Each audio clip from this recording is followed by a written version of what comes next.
தேவனுக்கு மகிமை உண்டாவதாக. கர்த்தர் நல்லவர். இந்த புதிய ஆண்டினுடைய புதிய நாளிலே தேவ சமூகத்துல கடந்து வந்து தேவனை துதிக்க, விண்ணப்பங்களை ஏறெடுக்க, வேத வசனத்தை தியானிக்க தேவன் தந்திருக்கிறதான இந்த நல்ல காலை நேரத்துக்காக கர்த்தருக்கு நான் நன்றி செலுத்துகிறேன். இந்த நாளிலும் கூட சங்கீதங்களின் புத்தகம் 119ஆம் சங்கீதத்தினுடைய 81ஆம் வசனம் முதற்கொண்டு 88ஆம் வசனம் வரைக்கும், சங்கீதங்களின் புத்தகம் 119ஆம் சங்கீதத்தினுடைய 81ஆம் வசனம் முதற்கொண்டு 88ஆம் வசனம் வரைக்கும் யாராவது வாசிக்கிறீங்களா? உம்முடைய ரட்சிப்புக்கு என் ஆத்துமா தவிக்கிறது, வசனத்துக்கு காத்திருக்கிறேன். எப்பொழுது என்னை தேற்றுவீர் என்று உம்முடைய வாக்கின் மேல் நோக்கமாய் என் கண்கள் பூத்து போகிறது. புகையில் உள்ள குருத்தியை போலானே, உமது பிரமாணங்களையோ மறவேன். உமது அடியேனுடைய நாட்கள் எம்மாத்திரம். என்னை துன்பப்படுத்துகிறவர்களுக்கு நீர் எப்பொழுது நியாய தீர்ப்பு செய்வீர்? உம்முடைய வேதத்துக்கு விரோதமாய் அகங்காரிகள் எனக்கு குழிகளை வெட்டினார்கள். உம்முடைய கற்பனைகள் எல்லாம் உண்மையாய் இருக்கிறது. அநியாயமாய் என்னை துன்பப்படுத்துகிறார்கள். நீர் எனக்கு சகாயம் பண்ணும். அவர்கள் என்னை பூமியில் இராமல் நீக்கிவிட சற்றே தப்பிற்று. ஆனாலும் நான் உமது கட்டளைகளை விட்டுவிடவில்லை. உமது கிருபையின்படி என்னை உயிர்ப்பியும். அப்பொழுது நான் உம்முடைய வாக்கின் சாட்சியை காத்து நடப்பேன். ஆமென். இந்த சங்கீதத்தை நாம் நன்கு அறிவோம். இந்த சங்கீதம் முழுவதும் வேத வசனத்தினுடைய மகத்துவங்களை, வேத வசனத்துடைய முக்கியத்துவத்தை சொல்லுகிறதான ஒரு சங்கீதமாய் இருக்கிறது. ஆனால் இந்த பகுதியில நாம் பார்ப்போமே, ஆனால் இந்த சங்கீதக்காரன் ஒரு காரியத்தை குறிப்பிடுகிறார். அது என்னவென்றால், அவருடைய பிரச்சனையை அவர் சொல்லுகிறார். அந்த பிரச்சனை எப்படிப்பட்ட பிரச்சனை என்றால், நீங்காத பிரச்சனை. தொடர்ச்சியாக அவருடைய வாழ்க்கையிலே பிரச்சனையை சந்தித்து கொண்டே இருக்கிறதை நாம் பார்க்கிறோம். இந்த பிரச்சனையானது எப்படி என்றால், மற்றவர்கள் அவரை துன்பப்படுத்துகிறார்கள் என்று அவர் சொல்லுகிறார். 84ஆம் வசனம். என்னை துன்பப்படுத்துகிறவர்களுக்கு 86ஆம் வசனம். உம்முடைய கற்பனைகள் எல்லாம் உண்மையாய் இருக்கிறது. அநியாயமாய் என்னை துன்பப்படுத்துகிறார்கள். மற்றவர்கள் இந்த சங்கீதக்காரரை துன்பப்படுத்தி கொண்டே இருக்கிறார்கள். இந்த துன்பமானது ஏதோ ஒரு நாள் நடக்கிறது இல்ல, தொடர்ச்சியா நடந்து கொண்டே இருக்கிறது. தொடர்ச்சியாக இப்படி தொடர்ச்சியா நடக்கும்போது ஒரு காரியம், ஒரு பிரச்சனை தொடர்ச்சியா நம்ம வாழ்க்கையில இருந்தால் நம்மளுக்கு என்ன வரும்? சோர்வு கண்டிப்பா வரும். அதே போலதான் இந்த சங்கீதக்காரனுக்கும் சோர்வு வருகிறதை நாம் பார்க்கிறோம். இந்த சங்கீதத்துல 3 அந்த சோர்வின் நிமித்தமாக அவர் என்னெல்லாம் செய்கிறார் அப்படின்றத நம்ம பார்க்கலாம், வாசிக்கலாம். 81ஆம் வசனம். உம்முடைய ரட்சிப்புக்கு என் ஆத்துமா தவிக்கிறது, உம்முடைய வசனத்துக்கு காத்திருக்கிறேன். எப்பொழுது என்னை தேற்றுவீர் என்று உம்முடைய வாக்கின் மேல் நோக்கமாய் என் கண்கள் பூத்து போகிறது. என் கண்கள் பூத்து போகிறது. அடுத்த வசனத்தை வாசிக்கலாம். புகையிலுள்ள துருத்தியை போலானே, உமது பிரமாணங்களையோ மறவேன். இப்போ இந்த துன்பமானது தொடர்ச்சியா தன்னுடைய வாழ்க்கையில எவ்வளவோ முயற்சி பண்றாரு, எவ்வளவோ ஜெபிக்கிறார், எவ்வளவோ எதிர்பார்க்கிறார். ஆனா வாழ்க்கை மாறவே இல்லை, துன்பப்படுத்தி கொண்டே இருக்கிறாங்க. அப்ப அவர் என்ன பண்றாரு அப்படின்னு சொன்னா, 82ஆம் வசனத்துல அவருக்கு என்ன நடந்துச்சு வாசிக்கலாம். 82. எப்பொழுது என்னை தேற்றுவீர் என்று உம்முடைய வாக்கின் மேல் நோக்கமாய் என் கண்கள் பூத்து போகிறது. அவருடைய கண்ணு பூத்து போயிற்று. எதிர்பார்க்கிறார் ஆண்டவர்கிட்ட, ஆண்டவரே என் பிரச்சனை ஒரு நாள் பிரச்சனை இல்லப்பா, 2 நாள் பிரச்சனை இல்லை, ஓயாம என்னை துன்பப்படுத்தி கொண்டே இருக்கிறாங்க, நானும் என்ன பண்றேன், தாங்கி கொண்டே இருக்கிறேன், வாழ்க்கை மாறவில்லை. இப்ப இவர் கண்ணு என்ன ஆயிடுச்சுன்னா பூத்து போயிடுச்சு. ஏன் கண்ணு பூத்து போச்சு? ஒரு வசனத்தை வாசிக்கலாம். புலம்பல் 2ஆம் அதிகாரம் 11ஆம் வசனம். புலம்பல் 2ஆம் அதிகாரம் 11ஆம் வசனம். என் ஜனமாகிய குமாரத்தியின் நொறுக்குதலின் நிமித்தம் குமாரத்தின் நொறுக்குதலின் நிமித்தம் கண்ணீர் சொருகிறதினால் கண்ணீர் சொருகுகிறதினால் என் கண்கள் பூத்து போகிறது. கண்ணு ஏன் பூத்து போகுது? கண்ணுல என்ன வந்துட்டே இருக்கு? அழுதுகிட்டே இருக்காரு இவரு. கண்ணு இவருக்கு என்ன ஆயிடுச்சான்? பூத்து போற அளவுக்கு இவர் எப்பவுமே என்ன பண்றாரு? அழுது கொண்டே இருக்கிறார். இவரால் சரியா இப்ப என்ன பண்ண முடியல, பார்க்க முடியல, சரியா நடக்க முடியல. ஏன்னா பார்வை சரியில்லாதனால அவர் காலில் என்ன பண்ணாடுது? தள்ளாடுது.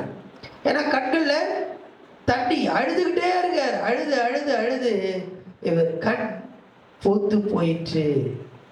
ஆனா பிரச்சனைக்கு எந்த விதமான தீர்வும் வரல. துன்மார்க்கர், துன்பப்படுத்துகிறவர்கள் துன்பப்படுத்தி கொண்டே இருக்கிறாங்க. இவர் எவ்வளவோ முயற்சி பண்றாரு, அழுகுறாரு அழுகுறாரு அழுகுறாரு, கண் பூத்து போயிட்டு. அடுத்தபடியாக இந்த சங்கீதக்காரனுடைய அனுபவம் என்னவென்றால் வாசிக்கலாம். 82ஆம் வசனம். எப்பொழுது என்னை தேற்றுவீர்? எப்பொழுது எப்பொழுது 84ஆம் வசனம். உமது அடியேனுடைய நாட்கள் எம்மாத்திரம்? என்னை துன்பப்படுத்துகிறவர்களுக்கு நீர் எப்பொழுது நியாயம் தீர்ப்பீர்? எப்பொழுது எப்பொழுது இந்த 2 வசனத்திலையும் பார்த்தீங்க அப்படின்னு சொன்னா எப்பொழுது. இப்ப இவரு முதல்ல என்ன பண்ணிட்டு இருந்தாரு? அழுது அழுது அழுது அழுது கண்ணே ஆயிடுச்சு, பூத்து போச்சு. இப்போ அடுத்தது வாயை பயன்படுத்துறாரு. ஆண்டவர்கிட்ட என்ன பண்றாரு? புலம்புறாரு. ஆண்டவரே எப்போ, ஆண்டவரே எப்போ, ஆண்டவரே எப்போ எப்போ எப்போ கேட்டுக்கொண்டே இருக்கிறார். வாசிக்கலாம் சங்கீதங்களின் புத்தகம் 6ஆம் அதிகாரத்தினுடைய 6ஆம் சங்கீதத்துடைய 3ஆம் வசனம். 6ஆம் சங்கீதத்துடைய 3ஆம் வசனம். என் ஆத்துமா மிகவும் வியாகுலப்படுகிறது.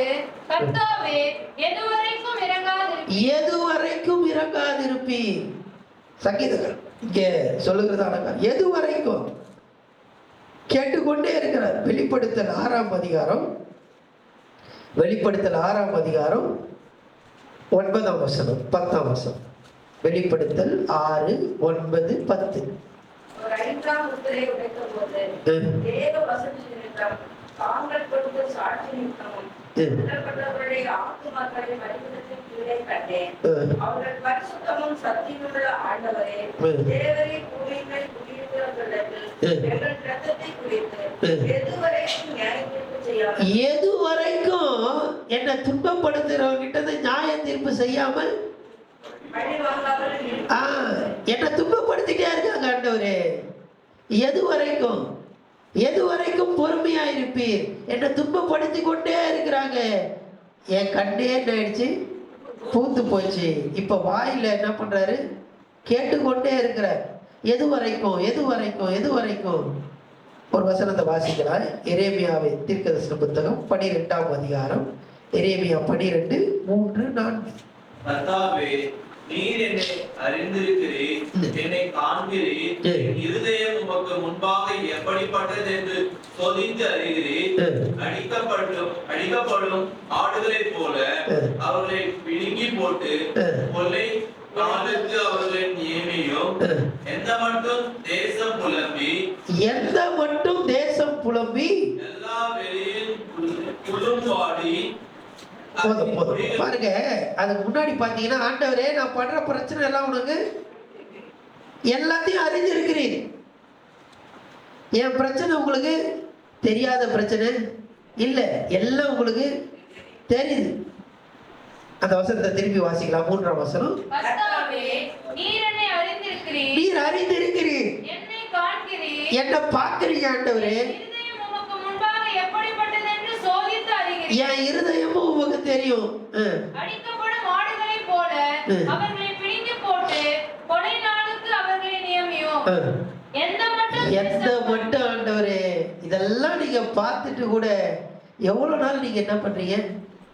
அமைதியா இருக்கிறீங்க. எப்போ என்னை துன்பப்படுத்தி கொண்டே இருக்கிறாங்க ஆண்டவரே. எப்போ எப்போ எப்போ அப்படின்னு சொல்லி இந்த சங்கீதக்காரன் முதலாவது தன்னுடைய கண்ணை அவர் பயன்படுத்தினார். கண் என்ன ஆயிடுச்சு? பூத்து போச்சு. இப்போ வாயை பயன்படுத்தி எப்போ ஆண்டவரே எப்போ ஆண்டவரேன்னு கேட்குறாரு, பதில் இல்லை. ஆனால் ஆண்டவர் நமக்கென்று ஒரு நேரத்தை வைத்திருக்கிறார். நமக்கென்று ஒரு நேரத்தை வைத்திருக்கிறார். இந்த நேரத்தை குறிப்பதற்காக 2 வார்த்தை பயன்படுத்தப்படுகிறது. 2 வார்த்தை. அதில் ஒன்று என்ன, 2 வார்த்தையில் என்ன அப்படின்னு சொன்னால், குரோனாலஜி, குரோனோஸ் அண்ட் கைரோஸ் அப்படின்னு சொல்லுவாங்க. மூல மொழியில் குரோனோஸ் அண்ட் கைரோஸ். குரோனோஸ் அப்படின்ற அந்த வார்த்தையில தான் குரோனாலஜி அப்படின்ற அந்த வார்த்தை. குரோனாலஜினா நமக்கு எல்லாருக்கும் நல்லா தெரியும். அதாவது வந்து கால அடிப்படையில் இருக்குது. போன வருஷம் இது நடந்தது, 13 வருஷத்துக்கு முன்னாடி இந்த சர்ச்சு ஆரம்பிச்சாங்க. இது வந்து என்னது? குரோனாலஜி. கால என்னன்னைக்கு எது இதெல்லாம் நடக்குது அப்படின்னு சொல்லி ஒரு அளவு நமக்கு இருக்கு. ஆனா கைரோஸ் அப்படின்னா என்ன அப்படின்னு சொன்னா, God's appointed time. ஆண்டவரால் முன்குறிக்கப்பட்ட நேரம். ஆண்டவர் நம்ம எல்லாவற்றுக்கும் ஒரு நேரத்தை முன்குறித்திருக்கிறார். நம்ம ஆண்டவர்கிட்ட போய் ஆண்டவரே எப்ப ஆண்டவரே எப்ப ஆண்டவர் தான் எல்லாமே ஆண்டவர் காண்கிறார். அவர் இருதயத்தை அறிந்திருக்கிறார். இருதயத்தின் நினைவுகளை வகையறுக்கிறவராக இருக்கிறார். எல்லாம் ஆண்டவர் நல்லா தெரியும். ஆனா ஆண்டவர் ஒரு நேரத்தை வைத்திருக்கிறார். God's appointed time. அவர் ஒரு நேரத்தை முன்குறித்திருக்கிறார். அந்த நேரம் வரைக்கும் நம்ம பொறுமையா இருக்க வேண்டியது மிக மிக மிக அவசியம். அல்லேலூயா. எபிரேயர் 6:12 வாசிக்கலாம். எபிரேயர் 6:12.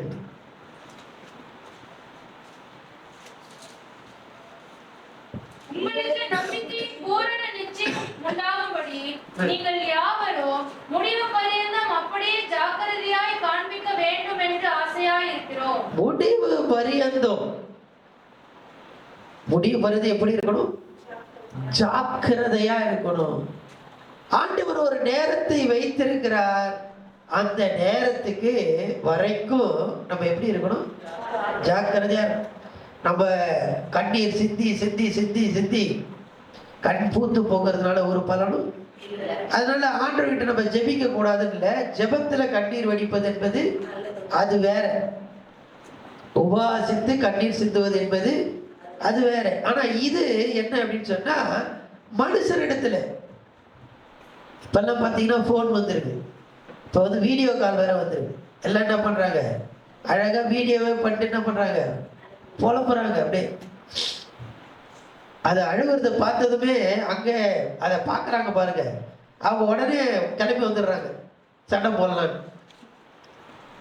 ஸோ இப்படி நிறைய இந்த நாட்கள்ல இப்படி புலம்புறதுனாலையோ கண்ணீர் சிந்துவதனாலையோ ஒரு பிரயோஜனமும் இல்லை. ஆண்டவர் எல்லாவற்றையும் அறிந்திருக்கிறார். அவர் ஒரு நேரத்தை வைத்திருக்கிறார். அந்த நேரத்துல அந்த நேரம் வரைக்கும் எப்படி நம்ம இருக்கணும்? ஜாக்கிரதையா. அப்படி போட்டுருங்க. வாசிக்க அதே வசனத்தை வாசிக்கலாம். எபிரேயர். உங்களுக்கு நம்பிக்கையின் பூரண நிச்சயம் உண்டாகும்படி நீங்கள் யாவரும் முடிவு பரியந்தம் அப்படியே ஜாக்கிரதையாய் காண்பிக்க வேண்டும். எது வரைக்கும்? முடிவு பரியந்தம் ஜாக்கிரதையா தான் இருக்கிறோம். அது எவ்வளவு நேரம்? அது கொஞ்ச நேரம் தான். ஆனா ஆண்டவர் சொல்றாரு ஜாக்கிரதையா இருக்கணும். முடிவு பரியந்தம் ஆண்டவர் பதில் கொடுப்பார். நமக்கென்று ஒரு நேரத்தை அவர் வைத்திருக்கிறார். அந்த நேரம் வரைக்கும் நம்ம ஜாக்கிரதையாக நம்ம இருக்க வேண்டியது மிக மிக மிக அவசியமா இருக்கிறது. ரோமர் 15ஆம் அதிகாரத்தினுடைய 4ஆம் வசனத்தை வாசிக்கலாம். ரோமர் 15:4.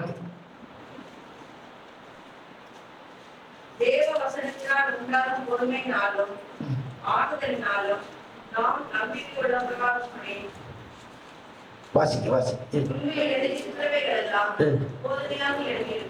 போதும். இப்போ ஜாக்கிரதையா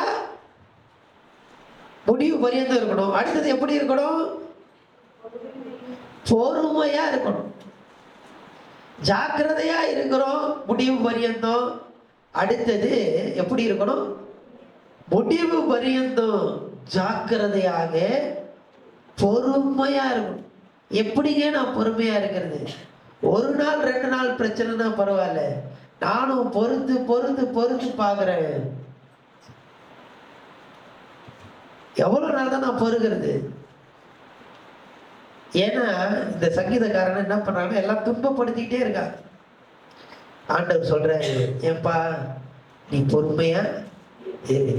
ஆண்டவரே பொறுமையாயிருன்னு சொல்றது ரொம்ப ரொம்ப எனக்கு ரொம்ப அது கஷ்டம்.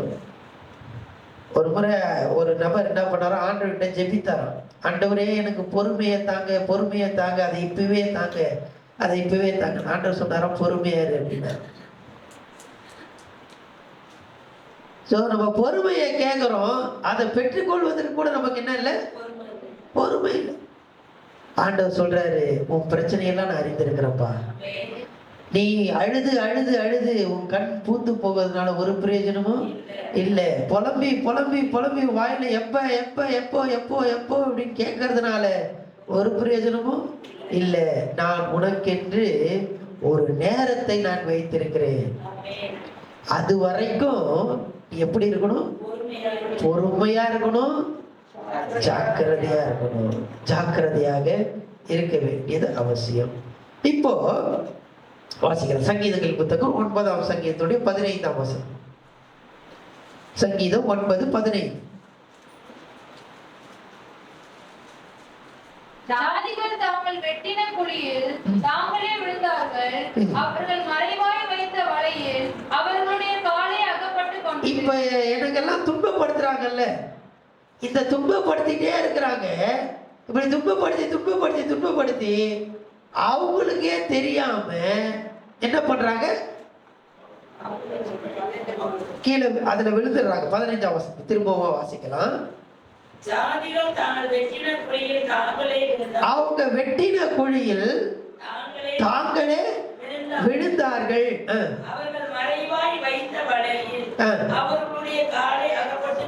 அவங்க மறைவா வச்சாங்க. எங்க வச்சாங்க அவங்களுக்கு தெரியல. தெரியாம அவங்களே என்ன பண்ணிட்டாங்க, உள்ள விழுந்துட்டாங்க. தேவஜனமே, நம்ம கொஞ்ச நேரம் பொறுமையா இருந்தோம்னா நமக்கு எதிராக குழி வெட்டுறவங்க, நமக்கு எதிராக நம்மளை துன்பப்படுத்துறவங்க எல்லாரும் என்ன பண்ணுவாங்கன்னு சொன்னா, அதுல அவர்களே விழுந்து விடுவார்கள். நம்ம பொறுமையா இருக்கும்போது இதெல்லாம் நம்ம என்ன பண்ணலாம், பார்க்கலாம். ஜாக்கிரதையா இருக்கும்போது இதெல்லாம் நம்ம என்ன பண்ண முடியும், பார்க்க முடியும். இன்னொரு வசனத்தை வாசிக்கலாம். நீதிமொழிகளின் புத்தகம் 26ஆம் அதிகாரத்தோடு 27ஆம் வசனம். நீதிமொழிகள் 26:27. படுகுழியை வெட்டுகிறவன் தானே அதில் விழுவான், கல்லை புரட்டுகிறவன் மேல் அந்த கல். உங்களை துன்பப்படுத்துகிறாங்களா, கொஞ்சம் பொறுமையா இருங்க, ஜாக்கிரதையா இருங்க. வேத வசனத்தை வைத்து கடைசி வரைக்கும் நீங்க அந்த ஜாக்கிரதையா இருக்கும்போது, நமக்கு எதிராக எத்தனை பேர் வேலை செய்யறாங்களோ, எத்தனை பேர் நம்மளை துன்பப்படுத்துறாங்களோ, அவங்க எல்லாருமே அந்த குழியில விழுந்து போவார்கள். ஹல்லேலூயா, ஹல்லேலூயா. இதுதான் ஆண்டவர் செய்யறது. இப்ப இந்த சங்கீதத்தினுடைய 119ஆம் சங்கீதத்துக்கு நம்ம கடந்து வரலாம். இந்த சங்கீதத்துல கடைசி பகுதி 86ல இருந்து வாசிக்கலாம். 86ல இருந்து. கற்பனைகள் எல்லாம் உண்மையாய் இருக்கிறது, அநியாயமாய் என்னை துன்பப்படுத்துகிறவர்கள் நீர் என்னை சகாயம் பண்ணும். அவர்கள் என்னை பூமியில் இல்லாமல் நீங்கிவிட சற்றே தப்பிற்று. ஆனாலும் நான் உமது கட்டளைகளை விட்டு விடவில்லை. உமது கிருபையின்படியே என்னை உயிர்ப்பையும், அப்பொழுது நான் உம்முடைய வாக்கின் சாட்சியை காத்து நடப்பேன். இங்க ஆண்டவர் நீதி செய்கிறார். அங்க நம்ம பார்க்கிறோம், சகாயம் பண்ணும். 86ல நம்ம பார்த்தோம்னா சகாயம் பண்ணும் அப்படின்னு சொல்லி இந்த சங்கீதக்காரன் கேட்கிறத நம்ம பார்க்கிறோம். ஆண்டவர் நீதி செய்கிறார். எவ்வளவு நாள் என்ன பண்ணிட்டோம், துன்பத்தை அனுபவிச்சிட்டோம், பொறுமையா இருந்தோம், ஜாக்கிரதையா இருந்தோம், கடைசி வரைக்கும் இருந்துட்டோம். இப்ப ஆண்டவர் என்ன பண்றார் அப்படின்னா, சகாயம் பண்றார் அல்லது நீதி செய்கிறார். அந்த நீதி எப்படி இருக்கிறது அப்படின்னு பார்த்தா 148ஆம் வசனத்தை வாசிக்கலாம். 119 சங்கீதத்தோட 148. உமது வசனத்தை தியானிக்கும்படி புதித்த ஜாமங்களுக்கு முன்னே மன்னிக்கவும் 42 142 142ஆம் வசனம். உம்முடைய நீதி நித்திய நீதி, உம்முடைய நீதி நித்திய நீதி, உம்முடைய நீதி நித்திய நீதி. 160ஆம் வசனம் 160ஆம் வசனம். உம்முடைய வசனம் சமுலமும் சத்தியம், உம்முடைய நீதி நியாயமெல்லாம் நித்தியம். உம்முடைய நீதி நியாயமெல்லாம் நித்தியம். தேவஜனமே, நமக்கு எதிராக எத்தனை பேர் நம்மளை துன்பப்படுத்தினாலும் பரவாயில்ல, ஆண்டவர் ஒரு நாளை வைத்திருக்கிறார். அந்த நேரத்துல ஆண்டவர் நமக்காக நீதி செய்வார். அந்த நீதி எப்படிப்பட்ட நீதினா நித்தியமான நீதி. ஹல்லேலூயா, ஹல்லேலூயா. நித்தியமாக ஆண்டவர் நமக்கு நீதி செய்கிற தேவனாய் இருக்கிறார். ஹல்லேலூயா. நமக்கு குழிய வெட்டுறாங்க, எல்லாம் பண்றாங்க, அதெல்லாம் ஒரு நாள் என்ன பண்ணிடும், மாறி போயிடும். ஆனா ஆண்டவர் நமக்கு நீதி செய்வார். நமக்கு ஒரு நேரத்தை வைத்திருக்கிறார். God's appointed time. அவரால் குறிக்கப்பட்ட ஒரு நேரம் உண்டு. அந்த நேரத்துல ஆண்டவர் நமக்கு நீதி செய்கிற தேவனாய் இருக்கிறார். அந்த நீதி இவங்க துன்பப்படுத்துறாங்க பாத்தீங்களா, அந்த மாதிரி இல்ல, நித்திய நித்திய நித்திய நீதி. ஹல்லேலூயா. நித்தியமாக ஆண்டவர் நியாய தீர்ப்பிலே நியாயம் நீதியை நிலைநாட்ட அவர் வல்லமை உள்ள தேவனாய் இருக்கிறார். ஹல்லேலூயா. கடைசியாக வாசிக்கலாம் 88ஆம் வசனம். 88ஆம் வசனம். உமது கிருபையின்படி என்னை உயிர்ப்பியும். இப்போ மூன்றாவதாக பார்த்தோம் அப்படின்னா, ஒன்று அவர் எதை பயன்படுத்தினாரு, கண்ணு. அழுது கண்ணு பூத்து போச்சு. ரெண்டாவது வாய். எப்போ எப்போ எப்போ எப்போன்னு கேட்கிறாரு. ஆண்டவர் என்ன பண்றாருன்னா பொறுமையாயிருன்னு சொல்லி அப்புறமா அவருக்கு என்ன பண்ணாரு, நீதி செய்தார். இப்போ அந்த நீதி செய்த பிற்பாடு ஆண்டவர் அந்த சங்கீதக்காரன் என்ன பண்றாரு அப்படின்னா உயிர்ப்பிக்கிறார். இதே நிலைமை இல்லை, இங்க சொல்லப்படுகிறது உங்களுடைய கிருபையின்படியே என்னை உயிர்ப்பியும். இந்த உயிர் மீட்சி ரிவைவல் எங்க இருந்து வருது அப்படின்னு சொன்னா, எங்க இருந்து வருது, இருதயத்துல இருந்து வருது.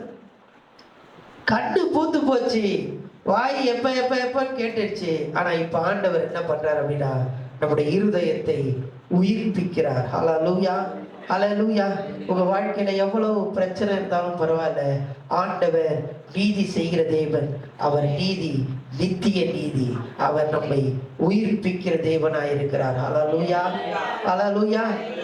25ஆம் வசனத்தை வாசிக்கலாம். சங்கீதங்களின் புத்தகம் 119ஆம் சங்கீதத்தோட 25ஆம் வசனம். என் ஆத்துமா மண்ணோடு ஒட்டி கொண்டிருக்கிறது. என் ஆத்துமா மண்ணோடு ஒட்டி கொண்டு இருக்கிறது.